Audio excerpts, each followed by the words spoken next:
الرحمن الرحیم رب اشرح لی صدری ویسر لی امری واحلل عقدۃ من لسانی یفقہوا قولی۔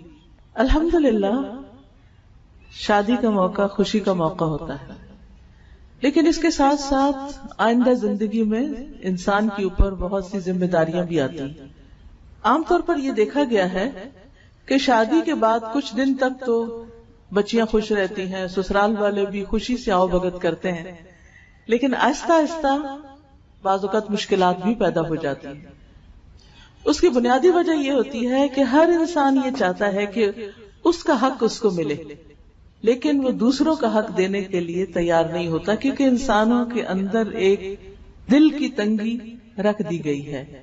وَأُحْضِرَتِ الْأَنفُسُ الشُّحَّ، اس شح کو جب تک دور نہ کیا جائے، دلوں کی اس تنگی کو جب تک دور نہ کیا جائے، اس وقت تک انسان دوسرے کے لیے وہ نہیں سوچ پاتا جو وہ اپنے لیے سوچ سکتا ہے یا اپنے لیے سوچتا ہے۔ حقیقت یہ ہے کہ جب ہم کسی کے لیے اچھا سوچتے ہیں تو وہ دراصل اپنے ساتھ ہی اچھا کر رہے ہوتے ہیں۔ بظاہر یوں لگتا ہے کہ جیسے ہم دوسرے کا فائدہ کر رہے ہیں، لیکن حقیقت میں وہ اپنا ہی فائدہ ہوتا ہے۔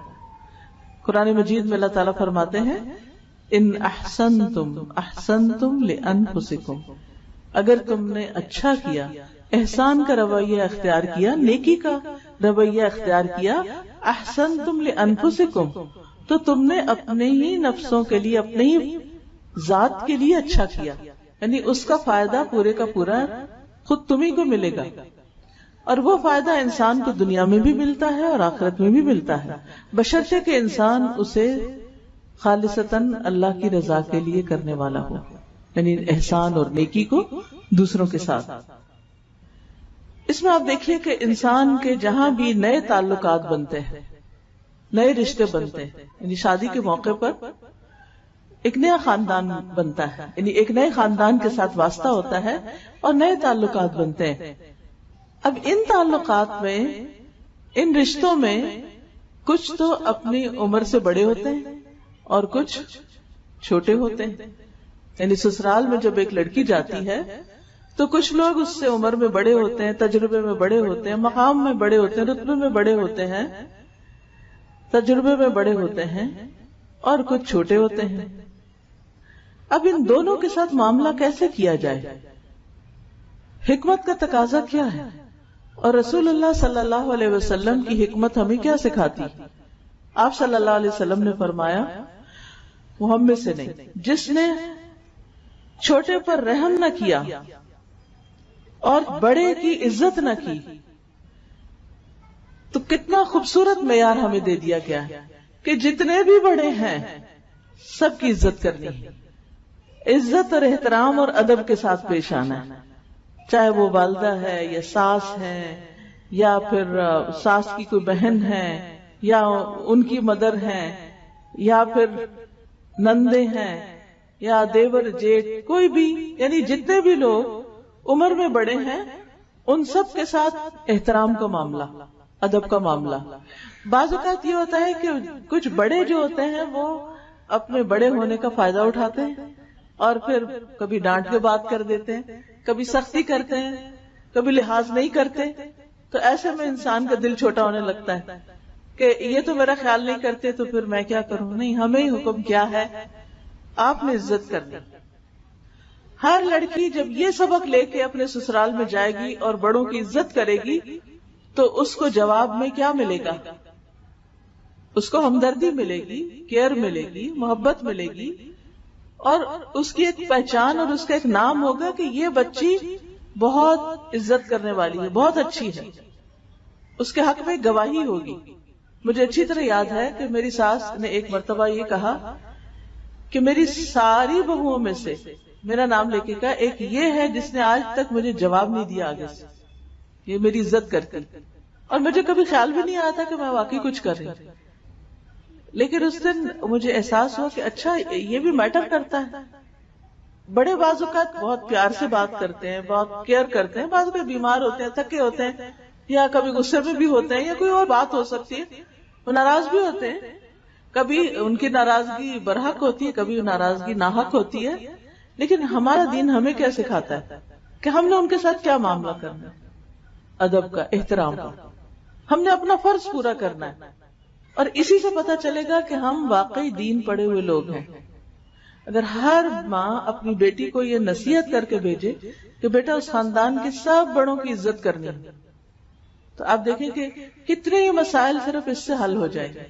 پھر اس کے بعد یہ ہے کہ کچھ رشتے، کچھ بچے چھوٹے ہوتے ہیں، کچھ عمر میں کم ہوتے ہیں، کچھ بعض اوقات وہ درجے میں کم ہوتے ہیں. مثلاً کوئی بھائی بڑا ہے آپ کے شوہر کا، کوئی چھوٹا ہے، کوئی بہن بڑی ہے، کوئی چھوٹی ہے، اسی طرح باقی بھی کچھ بچے ہیں.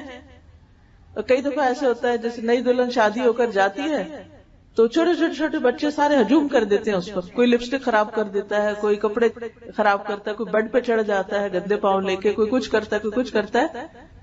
تو اس میں انسان کو بڑے صبر و ضبط کا مظاہرہ کرنا پڑتا ہے. کچھ مہمان تو 2-4 دن میں چلے جاتے ہیں، لیکن کچھ مستقل اسی گھر میں رہ رہے ہوتے ہیں، یعنی کمبائنڈ فیملی سسٹم ہوتا ہے. ان بچوں کو روز دیکھنا پڑتا ہے، روز برداشت کرنا پڑتا ہے. تو وہاں کیا کرنا چاہیے؟ وہاں پھر نبی صلی اللہ علیہ وسلم کا یہ حکم ہے، چھوٹوں کے اوپر رحم، سختی کا معاملہ نہیں، شفقت کا معاملہ، سمجھانے کا معاملہ. کیا کہہ کے اگنور کر سکتے ہیں، درگزر کر سکتے ہیں، کوئی بات نہیں، چھوٹے ہیں نا، چھوٹے ایسے ہی ہوتے ہیں. میں تو بڑی ہوں نا، یعنی وہاں اللہ نے آپ کو بڑا بنایا تھا، آپ بڑے بن کے رہیں. اور بڑے بننے کا مطلب تکبر کرنا نہیں، بڑے بننے کا مطلب چھوٹوں کے ساتھ شفقت اور نرمی کا سلوک کرنا ہے. تو اس سے آپ دیکھیے کہ بچہ آپ سے محبت کرنے لگے گا. اور یہی آپ کی کامیابی ہے کہ آپ ہر بچے کو امپورٹنس دیں، اریٹیٹ نہ ہو کہ یہ بہت شور کر رہی، بہت باتیں کر رہی، بہت بدتمیز ہے، یہ ایسے ہیں، یہ ویسے. نہیں، آپ ان کے دل جیتیں، آپ ان سے محبت کریں، وہ سارے آپ کے پیچھے لگ جائیں گے. آپ ان کو کہانیاں سنائیں، آپ ان کی پسند کی کوئی کھانے کی چیز دیں، آپ ان کا حال پوچھیں، ان کو کوئی تکلیف ہو، چوٹ لگ جائے، کچھ ہو جائے، آپ کیئر کرنے والے ہیں. آپ سمجھیں یہ میرا فرض ہے. تو دیکھیں کیسی محبت پیدا ہوتی ہے. آپ ان کو گلے لگائیں، آپ ان کو پاس بٹھائیں، آپ ان کے چھوٹی بچیاں ہیں تو کسی کو لپسٹک لگا دے، کسی کو کچھ کر دے، تو آپ دیکھیں گی کہ وہ آپ کی گرویدہ ہو جائیں گے. تو جس لڑکی کے گواہ بڑے بھی ہوں اور چھوٹے بھی ہوں، دونوں طرف کی گواہی بھی بہت اچھی ہے، تو آپ خود سوچئے کہ اس کی کیا ناموری ہوگی، اور اس کا اس گھر میں کتنے قدم جمیں گے، اور کتنی برکت ہوگی، اور کتنا اس کے لیے آگے بڑھنے پھلنے پھولنے کے مواقع ہوں گے. لیکن اگر بچیاں یہ رویہ لے کر جائیں کہ ہمارا حق اور ہماری پرائیویسی اور ہمارا یہ اور ہمارا وہ، سارا وقت اپنے ہی بارے میں سوچتے رہے، اور اگر وہ سب کچھ نہ ملے جو وہ ایکسپیکٹ کرتے، تو پھر سوائے فرسٹریشن کے حاصل کچھ نہیں ہوگا. اب نہ آگے کا راستہ رہتا ہے، نہ پیچھے کا، نہ وہاں دل لگتا ہے، نہ پیچھے جا سکتے ہیں ماں باپ کے گھر، کیونکہ وہاں رہنا بھی مشکل ہے. شادی کے بعد اگر لڑکی ماں باپ کے بھی گھر آتی ہے تو وہ گھر اس کے لیے ویسا نہیں ہوتا. یہ بھول ہوتی ہے کہ ہم اپنے ماں باپ کے گھر بڑی عیاشی کرتے تھے، اور اس دھوکے میں لڑکیاں کہتی چلو واپس چلتے ہیں، جا کے پھر وہی عیاشی کریں. اب وہ بات نہیں رہتی، اب ویسا نہیں رہے گا، ہر چیز بدل چکی ہے. اس لیے سوچ سمجھ کے واپسی کا راستہ اختیار کیا جائے، اور اس گھر میں جگہ بنانے کی کوشش کی جائے. اور جگہ بنانے کے لیے، ایک مقام پانے کے لیے کچھ قربانی کرنی پڑتی ہے، کچھ صبر کرنا پڑتا ہے، کچھ اپنے دل پہ جبر کرنا پڑتا ہے. پھر اسی طرح پہلے بھی بات ہوئی کہ انسان جب کسی کے ساتھ احسان کرتا ہے تو دراصل وہ اپنے ساتھ کر رہا ہوتا ہے.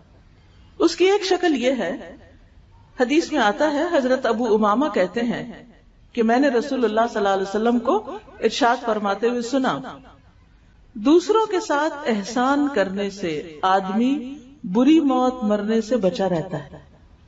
یعنی ایسے انسان کا خاتمہ اور انجام اچھا ہوتا ہے، یعنی ایمان پہ خاتمہ ہوتا ہے، حادثاتی موت سے محفوظ رہتا ہے. اور دوسری نصیحت آپ نے کیا فرمائی؟ پوشیدہ صدقہ کرنے سے اللہ کا غصہ بجھتا ہے. تیسری بات آپ نے فرمائی، اور رشتہ داروں کے حقوق ادا کرنے سے عمر میں برکت ہوتی ہے. اب آپ دیکھیے کہ یہ اصول گھر سے باہر کے لیے تو ہے ہی، اپنے گھر کے اندر اپلائی کرنے کے لیے. احسان کیا ہے؟ احسان ہے کسی کے ساتھ نیکی کرنا، اچھا کرنا. بعض اوقات اس کے ساتھ تو ہم اچھا کرتے ہیں جو ہمارے ساتھ اچھا کرتا ہے، لیکن جو ہمارے ساتھ اچھا نہیں کرتا ہم اس کے ساتھ اچھا نہیں کرتے، مقابلے پہ آ جاتے ہیں. شیطان ہمیں بلوا دیتا ہے کہ اس اچھائی کا فائدہ ہم ہی کو ملنے والا ہے، لہذا کوئی ہمارے ساتھ اچھا نہ بھی کرے پھر بھی ہم نے اس کے ساتھ اچھا کرنا ہے، یہ سوچ کے رکھنا ہے میں نے تو اچھا ہی کرنا ہے. وہ نہیں کرتا، اس کا معاملہ اس کے رب کے ساتھ، مجھے اچھا کرنا ہے. بعض اوقات ایسا ہوتا ہے کہ شوہر ہی اچھا نہیں کرتا تو پھر انسان غصے میں آ جاتا ہے، جب یہ میرا خیال نہیں رکھتا، جب یہ مجھے ٹائم نہیں دیتا، جب میری کوئی بات نہیں سنتا تو میں کیوں اس کی مانوں، میں کیوں اس کی سنوں. تو جواباً ہم بھی ناراض ہونا شروع ہو جاتے ہیں. نتیجہ کیا ہوتا ہے؟ دنیا بڑھتی چلی جاتی ہے. جب آپ یہ سوچ لیتے ہیں کہ کوئی بات نہیں، یہ نہیں بھی اچھا کرتا، مجھے اچھا کرنا، ایک دن تو اس کا دل میری طرف پلٹے گا نا، اور واقعی پلٹے گا. بس صبر کا امتحان ہے، تھوڑے دن کی بات ہے. کیونکہ عموماً کیا ہوتا ہے کہ لڑکی دوسرے گھر میں نہیں جاتی ہے، وہ سب لوگ پہلے سے آپس میں ایک دوسرے سے بہت مانوس ہوتے ہیں، اور کچھ گھروں کا آپس کا جو نیٹ ورک ہوتا ہے وہ بڑا اسٹرانگ ہوتا ہے. وہ آپس میں بیٹھتے ہیں، ہنستے ہیں، کھاتے ہیں، پیتے ہیں.